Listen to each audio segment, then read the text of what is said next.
அதாவது இதோடைய ஐடியாவே என்ன அப்படின்னா, நம்மளுடைய ஒரு ஒப்பீனியனையோ அதை வந்து எடுத்துகிட்டு வரக்கூடாது. இல்லை நம்ம வேறு ஒரு விஷயங்களை எடுத்துகிட்டு வந்தோம்னா அதில் இது சரியா தவறா பல விஷயங்கள் இருக்குது. இது எல்லாமே என்னென்னா அவங்களுடைய வேட்பு மனுவில் அவங்க டிக்ளேர் பண்ணுறது.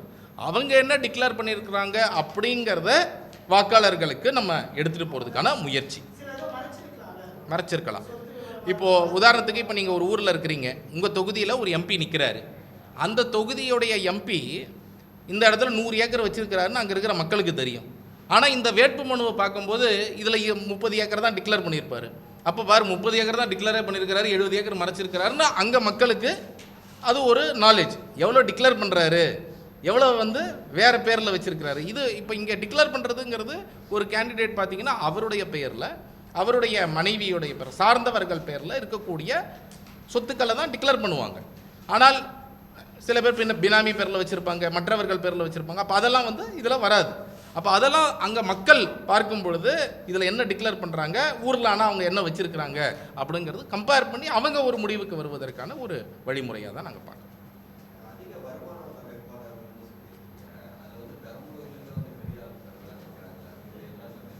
இருக்கே நீங்கள் சொல்கிற ஆட்கள்லாம் இருக்குது.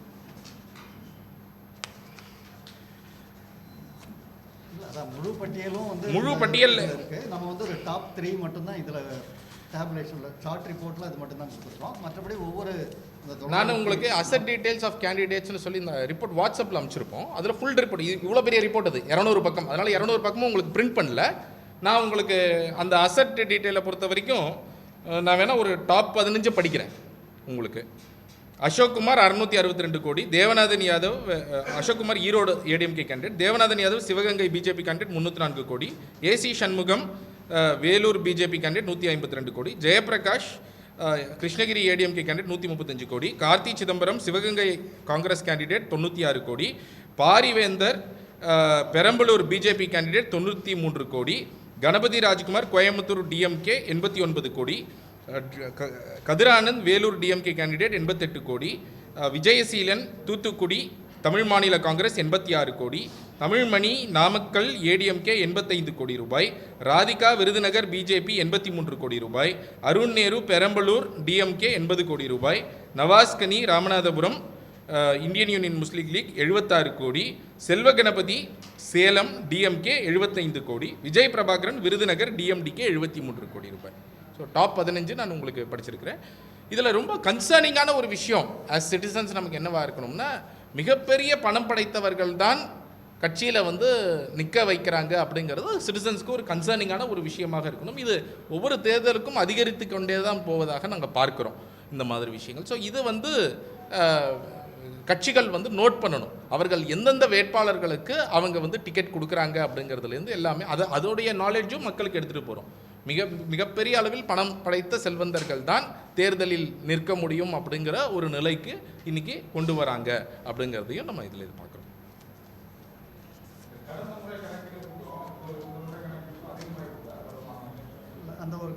அந்த கம்பேரிட்டிவ் ஸ்டடி வரக்கூடிய நாட்கள்லேயே நாங்கள் இப்போ எங்களோட இதுலேயும் வெளியிடுவோம். அவங்க ஏடிஆருமே அவங்க இதில் அனாலிசிஸில் வெளியிடுவாங்க. பார்த்தீங்க அப்படின்னு சொன்னால் அவங்க வெப்சைட்டில் நீங்கள் போனீங்கன்னா இந்த மாதிரி அனாலிசிஸ்லாம் நிறையா டாக்குமெண்ட்டாகவே வெளியிட்டிருப்பாங்க. இப்போ இந்த ரிப்போர்ட் இன்றைக்கி தான் அனாலிசிஸ் பண்ணி வெளியிடுறோம். ஸோ வரக்கூடிய நாட்களில் அந்த அனாலிசிஸ் நீங்கள் சொல்கிற கம்பேரிசனுமே வெளியிடப்படும். ஒட்டுமொத்தமாக போன தேர்தலில் இந்த தேர்தலில் அது மாதிரி ஏதாவது இன்க்ரீஸ் ஆகிருக்கான்றதும் பார்ப்போம். ஒரே கேண்டிடேட்டு போன தேர்தலையும் போட்டிட்டு இந்த தேர்தலையும் போட்டிடுறாங்கன்னா போன முறை எவ்வளோ டிக்ளேர் பண்ணாங்க, இந்த முறை எவ்வளோ டிக்ளேர் பண்ணுறாங்க, இந்த அனாலிசிஸும் வரும். இது வந்து நம்ம ஒரு முதல் ரவுண்டான இதுதான் தேர்தலுக்குள்ள. இல்லை அதான் பர்சன்டேஜ். ஆமாம். வேறு ஏதாவது கேள்விகள் இருக்கா? நன்றி. ஒரே ஒரு விஷயம், அவங்க டிசபிலிட்டி குரூப்லேருந்து வந்திருக்கிறாங்க. அவங்க ஒரு மெசேஜ் இங்கே எல்லோரும் இருக்கிறவங்க அவங்க ஒரு பாஸ் பண்ண சொன்னாங்க. தட் தேர்தல் அப்படிங்கிறது இன்றைக்கி நிறைய பிரச்சாரங்கள் போயிட்டுருக்கு. ரொம்ப முக்கியமாக தேர்தல் ஆணையம் வந்து மீண்டும் மீண்டும் இவங்க எல்லாம் பிரச்சாரம் பண்ணி தேர்தல் நேரத்தில் பிரச்சாரத்தின் போது வேட்பாளர்கள் டிசேபிள்டு பீப்புளை குறிப்பது போல், இப்போ வந்து இவன் குருடன், இவன் ஏதோ ஒரு காரணம் சொல்லி நொண்டி, இந்த மாதிரி பல வார்த்தைகளை அவர்கள் வந்து பிரச்சாரத்தில் பயன்படுத்தக்கூடியதெல்லாம் நம்ம நிறைய நேரங்களில் பார்த்துருக்குறோம். அதை மாதிரி வார்த்தைகள்லாம் பயன்படுத்தக்கூடாது, அது வந்து டிசேபிள்டு மக்களை வந்து ஹர்ட் பண்ணக்கூடிய ஒரு விஷயம், அது கண்டிப்பாக கூடாது அப்படின்னு சொல்லி அவங்க தொடர்ந்து பிரச்சாரம் பண்ணதுடைய விளைவாக தேர்தல் ஆணையம் இதற்கான ஒரு ஆர்டரையும் போட்டு எல்லா பார்ட்டிஸ்க்கும் நீங்கள் எப்படி நீங்கள் கேம்பெயின் பண்ணி என்னென்ன மாதிரி பிரயோகிக்கக்கூடாது, எப்படி நீங்கள் வந்து வார்த்தைகள்லாம் அவாய்ட் பண்ணணும் அப்படிங்கிறதெல்லாம் ஒரு ஆர்டராகவே சொல்லியிருக்கிறாங்க.